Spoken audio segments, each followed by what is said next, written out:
My stepkids said I made it hard for them to breathe. I opened the windows, left the keys, and walked out. The fresh air didn't sit well. It's too cold without the heat. Subscribe to the channel and share your stories in the comments. And now, let's get started. My name's David. I used to believe that patience and care could hold even the most broken family together. After my divorce, I told myself the next time would be different. I'd do it right. No raised voices. No slammed doors. No midnight arguments with words you can't take back. I met Melissa during one of those quiet spells in life, the kind of silence that follows something shattered. She was soft-spoken, thoughtful, wore sadness the way some women wear perfume. Her laugh didn't come easily, but when it did, I thought maybe I could live inside it. She had 2 children. Jake was 16, Lily 14. They were all elbows and attitude, shoulders curled like they'd learned early not to trust anyone over 30. I remember the first dinner we had together, takeout pizza, paper plates. I tried to make them laugh. I offered them soda, told a stupid story about slipping on black ice. Melissa smiled, but the kids just stared, waiting for me to stop talking. I thought they were shy. They weren't shy. I moved in after we got married.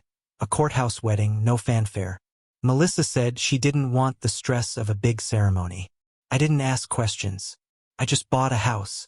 Not a fancy one, but solid 3 bedrooms, a sunroom, a backyard full of weeds and promise. I spent weekends fixing it up. I laid new tile in the kitchen, replaced the rotting porch steps, installed a furnace before winter came. The work was honest, and it helped me believe I was building something that mattered. I paid for everything: the mortgage, the groceries, Jake's soccer gear, Lily's braces.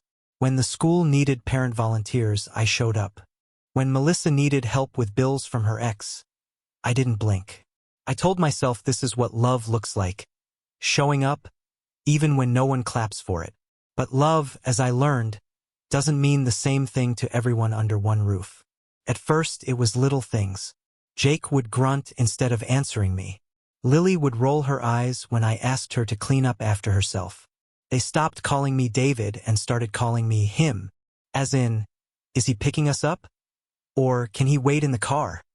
Melissa said they just needed time. They're teenagers, she kept repeating. Don't take it personally. But I did. I took it personally every time I walked into a room and they went silent. Every time I asked a question and got a shrug. Every time I tried to help with homework and was told, you wouldn't get it. I wasn't trying to be their dad. I wasn't trying to erase anyone. I was just trying to be part of the home I was paying for. I told myself to be patient. I told myself that respect doesn't come overnight. That if I just kept showing up, if I just kept being good, being consistent, they'd come around. But some people don't come around. Some people walk in circles just to avoid you. The dinner table became the first battlefield. I'd cook. I'd set the table. I'd try to talk. Jake would keep his earbuds in. Lily would text with one hand while holding a fork in the other. Melissa would say nothing, just glance at me like she was silently pleading with me to ignore it. After dinner, they'd disappear to their rooms. I'd wash the dishes alone.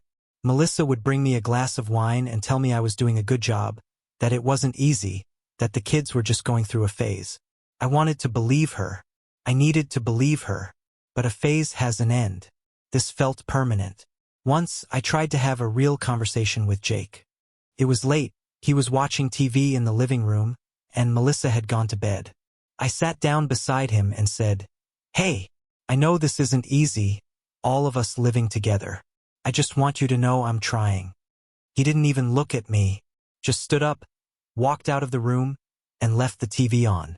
I stared at that glowing screen for a long time. Lily wasn't any softer. She was quieter, but no gentler. She would borrow things without asking. My headphones, my phone charger. And when I mentioned it, she'd say, "Relax, it's not like it's yours anymore." I didn't know what she meant by that. Maybe she didn't either. Maybe it was just a way to dig her fingernails a little deeper into my patience. And Melissa, she stopped correcting them. At first she would say things like, "Don't talk to him like that," or "Be nice, he's trying." But after a while she said less and less. Her silence got heavier.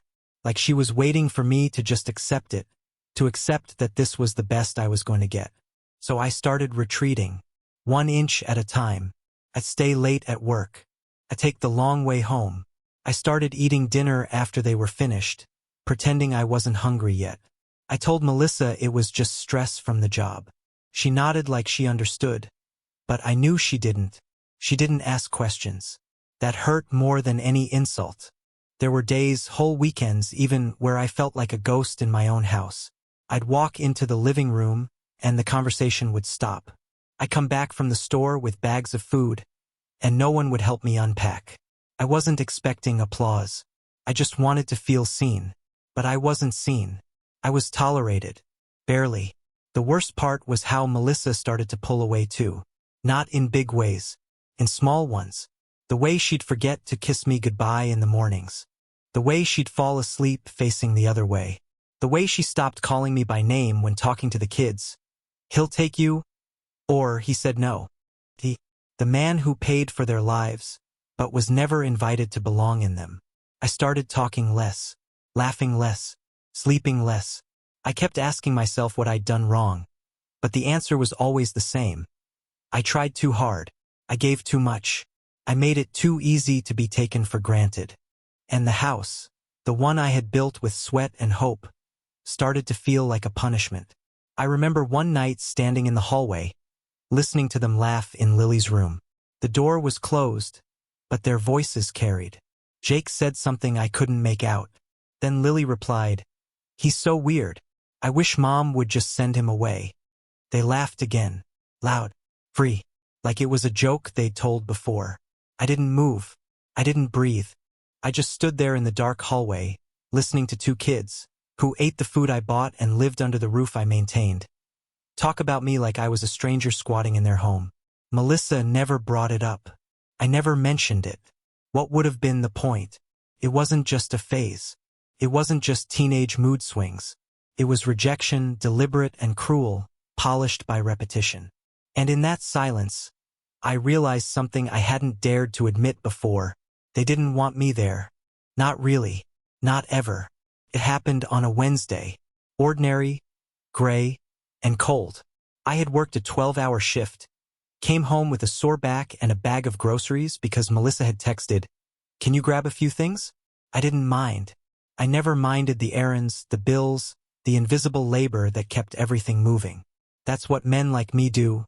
We keep the machinery running even when nobody says thank you. The house was quiet when I opened the door. Too quiet. No TV. No music. Just the whisper of the furnace I'd installed last winter. I set the bags down and heard voices upstairs. Jake's low and irritated. Lily's sharp and laughing. At first I thought they were arguing. But then I caught the words.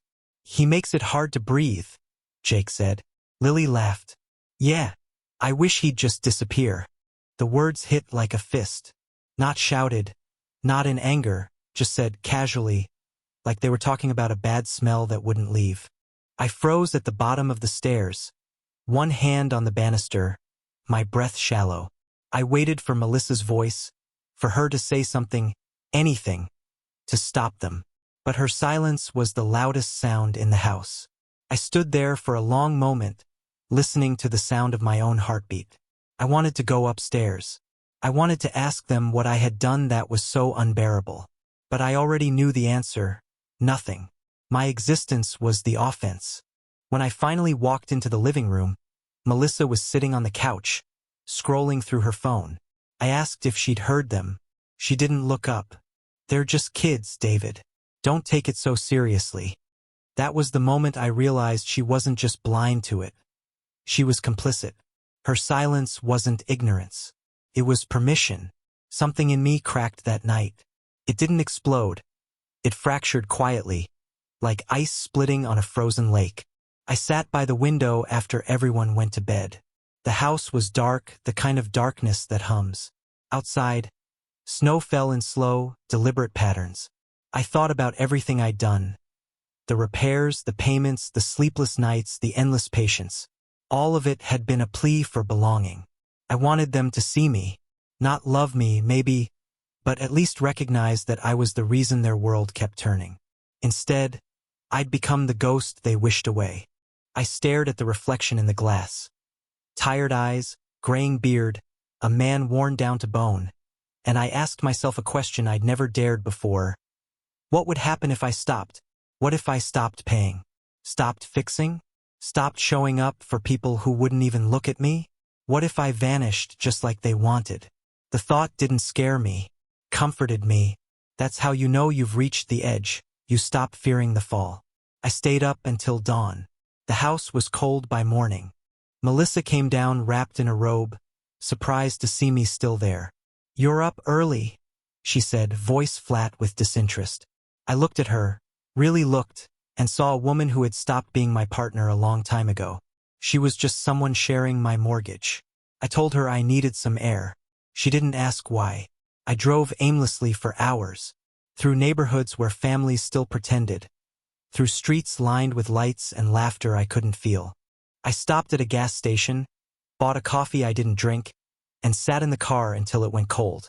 By the time I got home, the decision had already been made. They wanted space. They wanted air. They wanted to breathe without me. So I'd give it to them. That evening I cooked dinner. Melissa thought it was an apology. She smiled, a small, relieved thing, and said, "See? It's not so bad, is it?" The kids ate without looking at me. Jake scrolled through his phone. Lily hummed under her breath. The noise grated against my skull, every note a reminder of how foreign I'd become. After dinner, I told them I needed to check the heating system. I went down to the basement, opened the panel, and turned it off. All of it. The furnace, the water heater, the circulation pump. The house fell into silence. It wasn't revenge. It was clarity. I wanted them to understand that comfort doesn't appear out of nowhere. It comes from someone's hands, someone's labor, someone's willingness to keep the fire lit, even when nobody thanks them. They had mistaken warmth for entitlement. Tonight, they would learn the difference. I went upstairs, opened every window one by one. Cold air flooded the rooms, creeping under the furniture, curling along the walls. I left my keys on the kitchen table beside a small note I'd written in careful, steady letters. "Now you can breathe freely." I didn't pack a bag. I didn't take a single thing that couldn't fit in my pocket. I just stood at the threshold for a final moment, looking at the life I had built, the photographs on the wall, the cracked tile I meant to replace, the half-finished project in the garage. Every object whispered the same truth. You tried, and it wasn't enough. Then I stepped outside. The air hit me like a slap, cold, honest, real. I stood there for a minute, breathing it in. Behind me, the house loomed dark and still, windows open, heat bleeding into the night. My breath fogged in front of me, a small proof of life. For the first time in years, I felt light. I walked until my feet went numb, until the streetlights thinned into black fields. I didn't look back. Couldn't. Some goodbyes can only be done in motion. I rented a motel room that night, the kind that smells like dust and lost stories. The heater rattled, the mattress sagged. But it was mine. No sighs, no whispers, no doors closing in my face. Just the hum of isolation, clean and pure. I slept better than I had in years. In the morning, I expected regret. It didn't come. What came instead was quiet. Not peace exactly, peace requires forgiveness, but quiet which is close enough. I thought of Melissa reading the note, of Jake shivering under his bravado, of Lily wrapping herself in blankets and muttering that it wasn't fair. Maybe they'd curse me. Maybe they'd call me cruel. But cruelty is pretending everything's fine while dying in the same room as indifference. Leaving wasn't cruelty. It was truth finally spoken without words. They said I made it hard to breathe. So I left them all the air they could ever want. And the strange thing is, once I stepped outside, I realized I'd been suffocating too. The phone rang 3 days after I left. It was my neighbor, a kind man named Robert who never asked questions he didn't need answers to. He said the house looked dark, that Melissa's car hadn't moved, that he'd seen the kids bundled in coats even inside. Then he added, almost apologetically, "It's freezing over there, David. Did the heat break?" I told him it didn't break. It was just finally honest. That night I sat in the motel, the phone glowing on the nightstand, waiting for the messages I knew would come. They arrived one by one, first Melissa, then Jake, then Lily. Melissa, what did you do? The house is freezing. Jake, this isn't funny. Lily, Mom says you turned everything off. Are you crazy? I didn't reply. I just watched their words appear, bright and desperate, then fade into silence. I hadn't left out of spite. I left to show them the weight of what I carried. Every ounce of warmth in that house had come through me. My paychecks, my hands, my will. I wanted them to feel the absence not of a man, but of the care they mistook for air. By the second night, Melissa called instead of texting. Her voice shook. You've gone too far. They're scared. I almost said I was scared too, but I wasn't anymore. Fear needs hope to breathe, and I'd run out of both. I spent those first days moving like a ghost through my new routine. Work, coffee, silence. I bought a small notebook and wrote in it every night. What time I woke, what I ate, how long I thought before speaking to anyone. I was learning how to exist without explaining myself. On the fourth day, Robert called again. He said Jake had been seen carrying firewood from the shed, trying to light the old fireplace. They're managing, he said. I thanked him, though what I really felt was something closer to sorrowful pride. For once, the boy was fixing something himself. The motel window looked out over a strip of highway and a gas station that never slept. Trucks passed like clockwork, red lights blinking in the dark. I'd lie there at night listening to the hum of tires and imagine that sound as the rhythm of a world still turning without me. It was both a comfort and a punishment. On the seventh day, Melissa left a voicemail. Her tone had softened. They understand you're angry. Please come home. We can talk. But there was nothing left to discuss. Talking had been the bridge we all refused to cross for years. Now the river beneath it had dried up. I listened to the message twice, maybe 3 times, before deleting it. Then I blocked the number. The next week, I moved into a small apartment across town. 1 bedroom, peeling wallpaper, a radiator that hissed like it was alive. The landlord gave me a discount because the windows didn't close right. I didn't mind. I liked the drafts. They reminded me that air, unlike affection, doesn't need to be earned.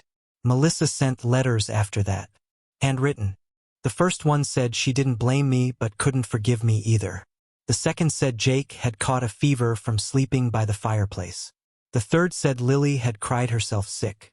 I read each one carefully, folded it back into its envelope, and placed it in a drawer I never opened twice. Once, late at night, I drove past the old house. The curtains were drawn, but I could see shadows moving inside. Melissa pacing, Jake crouched near the fire, Lily wrapped in blankets. The windows glowed a dull orange from the weak flames. For a moment, guilt flared in me like heat. Then I remembered the laughter behind the closed door, the words that had broken something sacred. I wish he'd just disappear. I had granted their wish. A week later, Jake called from an unknown number. I answered before I could stop myself. His voice was smaller than I remembered. We didn't mean it, he said. Lily was just joking. Mom's been crying. The heat still won't work. Can you please come fix it? I closed my eyes and listened to the wind hissing through the motel vent. No, I said. There was a pause. Then quieter. Why? Because you told me I make it hard to breathe, I said. Now you can breathe freely. He started to say something else, but I ended the call. I sat there in the dark, phone heavy in my hand, and realized I wasn't angry anymore. Anger requires expectation. I had none left. In the days that followed, the messages changed tone. No more insults, no more blame. Only fragments of apology stitched between excuses. We didn't know you'd actually leave. Mom says she's sorry. Please come home, we'll fix it. But I knew what they wanted. Not me. Just the heat, the stability, the invisible labor of love. They wanted their comfort back, not their stepfather. One evening, Robert stopped by the apartment with a box I'd left in his garage. Inside were tools, old receipts, and a photo of us taken the first summer in that house. Melissa was smiling. Jake and Lily were half a step away from me. their bodies angled just enough to leave a gap. I studied that space like it was the real subject of the picture. That empty inch between us had been there from the start. I pinned the photo to the wall above the radiator. A reminder, not of loss but of boundaries. Winter deepened. I bought a space heater, a second-hand armchair, a radio that only picked up static and old country songs. The quiet became a kind of music. Sometimes I caught myself smiling at nothing, at the absurd relief of solitude. Then came Christmas, the first I'd ever spent alone. I walked through town and watched families through windows, laughter, lights, hands passing plates. I wondered if they knew how fragile it all was. I wondered if Melissa had told the kids what really happened or if she'd rewritten it into something easier to forgive. That night, a final envelope arrived. No return address, but I knew the handwriting. We miss you. It's not the same without you. The house feels empty. Please just come see us once. I read it twice, then folded it neatly and placed it by the window. Snow was falling, thick and silent. I thought about driving back, about walking through that front door, about pretending we could start again. But even fantasies have an expiration date. They had learned what I needed them to learn. That comfort doesn't exist without someone paying the price. That silence, when chosen, is louder than any argument. In the end, the house I left behind became its own lesson. A living reminder that love, taken for granted, freezes over. Now when people ask if I regret leaving, I tell them regret is for those who still believe things could have gone differently. I don't. The family wanted air. I gave them the sky. And still, some nights, when the wind sneaks through the cracks in my window and brushes against my face, I close my eyes and think of them huddled around the fire I built, breathing the cold air they once wished for. I wonder if they finally understand what warmth costs. Weeks turned into months. The season shifted from the kind of winter that bites to the kind that merely lingers, like a ghost that doesn't know it's dead. By February, I had stopped counting the days since I'd walked out. The motel had long been replaced by the small apartment, a box of a place with thin walls and a view of an alley. But it was mine. Every bill bore my name alone. Every noise inside it came from me. There's a strange holiness in that kind of solitude. I kept the windows cracked open, even when the wind cut through like knives. The cold reminded me that I was alive by my own doing, not someone else's permission. I'd wake early, make coffee in silence, watch the first light crawl up the walls. The radiator hissed like an old friend with bad lungs. I'd listen, nod, and whisper, still here. Some nights, though, the silence pressed too close. I'd sit in the dark and think about the house. How it must smell now, how the air must hang heavy with regret and dust. I pictured Melissa walking from room to room, her robe pulled tight, checking the thermostat like it owed her an apology. I imagined Jake stomping up the stairs, muttering about how unfair everything was. Lily crying quietly into her phone, whispering that she wished I'd just come home. But I never went back. Not once. Regret tried to visit sometimes, gentle at first, then sharp. It wore their faces, their voices. You should have tried again. You should have stayed. But regret is a liar. It always forgets the cost of staying. Instead, I learned new rituals. I fixed things that only belonged to me. A loose cabinet hinge, a leaking faucet, a heart too used to mending others. Each repair was small proof that I could still build something, even if it was only quiet. In March, a letter arrived from Melissa. No envelope, just folded paper with my name written like an afterthought. We sold the house. The kids wanted a fresh start. I thought you should know. That was it. No apology. No blame. Just closure disguised as courtesy. I read it over breakfast and felt nothing. Maybe a flicker of nostalgia, the kind that burns out before it ever catches fire. I folded the letter and placed it beside the others. A graveyard of unsaid things. A week later, I passed the house out of habit. It looked smaller. The new owners had painted the porch, trimmed the hedges, hung bright curtains where ours had been gray. Through the window, I saw a family gathered around a table, laughter spilling like light. For a moment, I thought about stopping, about telling them to be careful. Houses remember. They hold on to the warmth and the wounds. But I kept driving. That warning wasn't mine to give anymore. In time, the calls stopped. The messages, too. The kids must have learned the world's first hard truth. That absence is a teacher no one forgets. The bills I used to pay now belong to someone else.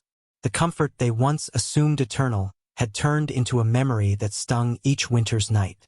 I started writing again. Not letters, not apologies, just thoughts. Every page began the same. This is what it cost to love a house more than the people in it. I'd fill the margins with details. Jake's laugh before it turned sharp. Lily's habit of humming when nervous. Melissa's way of twisting her wedding ring when she lied. I wrote until the pen ran dry, then kept going in pencil. One evening, I walked to the river that cut through town. Ice still clung to the edges, thin as glass. I stood there, watching the current carry fragments of winter away. In the reflection, I didn't see a man who left his family. I saw a man who finally understood that love without respect rots from the inside out. For years, I believed endurance was the same as devotion. I thought if I stayed long enough, gave enough, endured enough, I'd earn a place in their hearts. But hearts don't work on time served. They open or they don't. The last letter I ever received came in early spring. This one wasn't from Melissa. It was from Lily. Hi, David. Mom gave me your address. I just wanted to say I'm sorry for what we said that night. I didn't mean it. I was angry. I guess we all were. I hope you're okay. I hope you're warm. I read those lines again and again, tracing the shaky handwriting with my thumb. There was no request for money, no demand for return, just acknowledgement. A small, fragile bridge across the cold I'd left behind.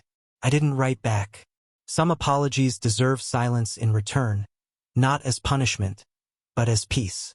She had spoken her truth. Mine was already written in the space I kept from them. Now, when I wake, I make a habit of opening every window. I let the air pour in until the room stings with it. I stand there, breathing, and think about the night I left the keys on the table. The sound of the latch closing behind me. The shock of cold air filling the house. That moment wasn't cruelty. It was liberation for all of us. Sometimes I wonder what they tell people now. Maybe Melissa says her second marriage didn't work out. Maybe Jake tells friends I was strict. Maybe Lily, years from now, will remember me not as the man who left but as the man who taught her what leaving means. Because leaving isn't abandonment. It's acknowledgement of the point where giving more becomes self-erasure. When I walk through the market now, I see fathers with their kids, laughing, arguing, existing. And I realize something simple. Love only matters when it's seen. Everything else is maintenance. I've stopped mistaking endurance for virtue. I've stopped mistaking silence for peace. I've learned that sometimes the truest act of care is stepping away so others can hear the echo of your absence. And maybe, just maybe, they'll learn to fill that echo with gratitude instead of contempt. I keep a single photograph on my nightstand. Not of the wedding, not of the kids. It's the house, taken from the street on the day I finished painting the porch. The windows were open then, curtains fluttering, sunlight pouring out like forgiveness. Every time I look at it, I remember what I built, and what I finally stopped holding up. I turn off the lamp, lie back, and let the dark settle around me. The wind slips through the cracks, brushing against my skin, cold and familiar. It doesn't bother me anymore. I welcome it. Let them have their fresh air without my warmth. Because the truth is, sometimes the only way to remind people of what you gave is to leave them alone with the cold they chose. So tell me, was I wrong to walk away? Or was I simply the first one in that house brave enough to open the window?